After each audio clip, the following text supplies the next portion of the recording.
Imagine um jovem que, antes dos 20 anos, se tornou sinônimo de um novo tipo de ameaça, invisível, veloz e global. Quando suas ações vieram à tona, governos reagiram com alarme, e o destino que ele enfrentou mudou a forma como o mundo pensava sobre segurança digital. Esta é a história de Kevin Mitnick, um conto de curiosidade, erro, punição e transformação. Los Angeles, década de 1960. Nasce Kevin Mitnick, alguém com uma curiosidade fora do comum. Desde pequeno, ele preferia desmontar rádios e telefones a brincar com outras coisas. Não por vandalismo, mas para entender por que as coisas funcionavam daquele jeito. Aos 12 anos, ele já encontrava formas de explorar sistemas locais, ações que eram fruto de uma curiosidade imensa e, claro, da falta de orientação. Com o tempo, essas investidas começaram a chamar a atenção das autoridades e marcaram o começo de um percurso bastante conturbado. Aos 16 anos, ele se envolveu em atividades que afetaram grandes empresas de tecnologia da época. Foi julgado ainda muito jovem e teve sua liberdade restringida, um momento decisivo que deixou claro o custo real de cruzar a linha da legalidade. A curiosidade que começou como um hobby inofensivo rapidamente escalou, mostrando como a ausência de limites e de mentores pode transformar um talento promissor em um caminho arriscado. Para Kevin, cada sistema era um quebra-cabeça a ser resolvido, mas o mundo lá fora não via aquilo como um simples jogo. Ao sair das primeiras consequências legais, Kevin mudou sua abordagem. Ele percebeu algo fundamental. Muitas vezes, as falhas mais graves não estavam nas máquinas, mas nas pessoas. Ele começou a estudar técnicas de persuasão e comunicação, não para ensinar, mas para obter vantagens em seus acessos. É importante ressaltar aqui: não vamos detalhar essas técnicas, nem mostrar como aplicá-las. O ponto é outro, muito mais profundo. A vulnerabilidade humana existe e pode ter um impacto enorme quando combinada com o acesso indevido a informações. As ações de Kevin nessa fase não visavam lucro financeiro. Eram impulsionadas por um senso de desafio e por aquela mesma curiosidade de infância. Mas agora, as consequências eram sérias. Ao longo dos anos, seu comportamento atraiu investigações cada vez mais complexas e aumentou o interesse de órgãos federais.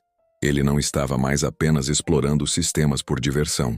Suas ações, mesmo sem intenção de ganho monetário, estavam cruzando fronteiras e testando os limites de grandes corporações e do próprio governo.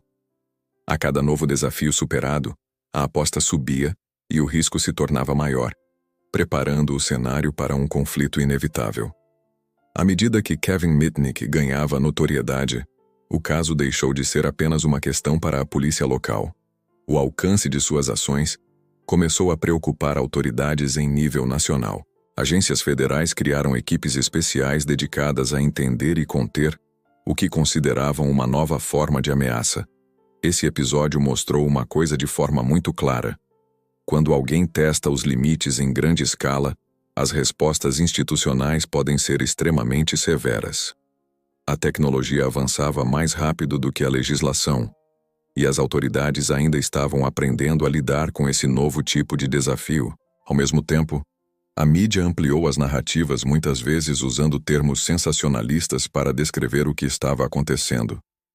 Isso alimentou um debate público intenso sobre tecnologia, privacidade e segurança. Mais importante, o caso de Mitnick trouxe à tona a necessidade urgente de leis e práticas mais claras para a era digital, que estava apenas começando. A discussão não era mais apenas sobre um indivíduo, mas sobre o futuro da nossa sociedade conectada. Em meados da década de 1990, após uma série de eventos que elevaram a atenção sobre ele ao nível máximo, Kevin Mitnick foi localizado e detido. A prisão foi amplamente divulgada e serviu como um símbolo poderoso das tensões entre a curiosidade técnica e a responsabilidade legal. A narrativa pública, naquela época, misturou fatos com muitos exageros. Manchetes sensacionalistas o rotulavam como a ameaça máxima, e o medo do desconhecido cresceu na população. Muitas pessoas não entendiam o que ele fazia, apenas sabiam que era algo novo, invisível e perigoso. Mas por trás dos títulos chamativos dos jornais, havia um processo judicial complexo em andamento, e com ele, uma lição dura sobre limites, ética e as consequências reais de nossas ações no mundo digital. A caçada e a captura de Mitnick não foram apenas o fim de um capítulo de sua vida, mas o começo de um debate muito maior que moldaria as políticas de segurança digital por décadas. Kevin passou por longos períodos de detenção e restrições severas. Uma das mais polêmicas foi a proibição de usar qualquer tipo de telefone ou dispositivo de comunicação, sob a alegação de que ele poderia iniciar uma guerra nuclear assobiando em um telefone público. Essa afirmação, embora exagerada, mostra o nível de medo que ele inspirava. O tratamento recebido durante sua prisão suscitou críticas de vários setores. Especialistas em tecnologia, ativistas de direitos civis e até mesmo alguns de seus antigos adversários começaram a debater se a resposta do governo havia sido proporcional ao crime. Com o tempo, movimentos e defensores de reformas judiciais e de direitos digitais começaram a questionar certas abordagens usadas no caso. Seu julgamento ajudou a impulsionar discussões fundamentais sobre o equilíbrio delicado entre a segurança pública e os direitos individuais na era digital. Ao mesmo tempo, sua história despertou empatia e polarizou opiniões.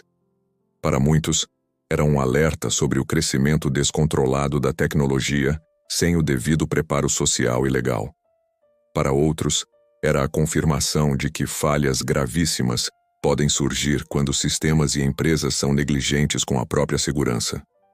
Depois de cumprir sua pena e enfrentar todas as restrições impostas, Kevin Mitnick escolheu um caminho completamente diferente. Ele decidiu usar seu vasto conhecimento não mais para desafiar sistemas, mas para ajudar organizações a se protegerem. Ele fundou uma consultoria de segurança e passou a trabalhar legalmente com empresas e instituições governamentais, inclusive com algumas das mesmas entidades que antes se preocupavam com suas ações. Essa transformação de alvo a consultor ilustra um ponto extremamente importante. Habilidades técnicas, quando aplicadas com ética e responsabilidade, podem gerar benefícios reais e construir um mundo digital mais seguro. Ele também passou a publicar livros e a palestrar em eventos ao redor do mundo, enfatizando a importância da ética, da prevenção e do que ele chamava de engenharia social, a arte de manipular pessoas para obter informações. Hoje a narrativa que sobrou é complexa. A culpa, a consequência, há um aprendizado profundo e, para muitos, há uma forma inegável de redenção profissional. Kevin Mitnick mostrou que é possível mudar de direção e usar o passado como uma ferramenta para construir um futuro melhor. A história de Kevin Mitnick não é um manual nem um enredo para ser imitado. É, acima de tudo, um sinal de alerta. Ela mostra como a curiosidade sem orientação pode escalar e provocar danos reais, legais, pessoais e sociais. Mas também mostra que é possível redirecionar talentos para o bem, quando há um compromisso com a responsabilidade. Se você puder tirar apenas uma lição daqui, que seja esta: conhecimento traz poder, e poder exige responsabilidade. Use o que você sabe para construir, proteger e educar, nunca para quebrar ou prejudicar. O mundo digital precisa de mais construtores e protetores. Se esse relato chamou sua atenção, curta o vídeo e inscreva-se no canal para mais histórias como esta. Na descrição eu deixei alguns links seguros sobre educação em segurança digital, ética e como você pode aprender tecnologia de forma legal e totalmente responsável. Obrigado por assistir.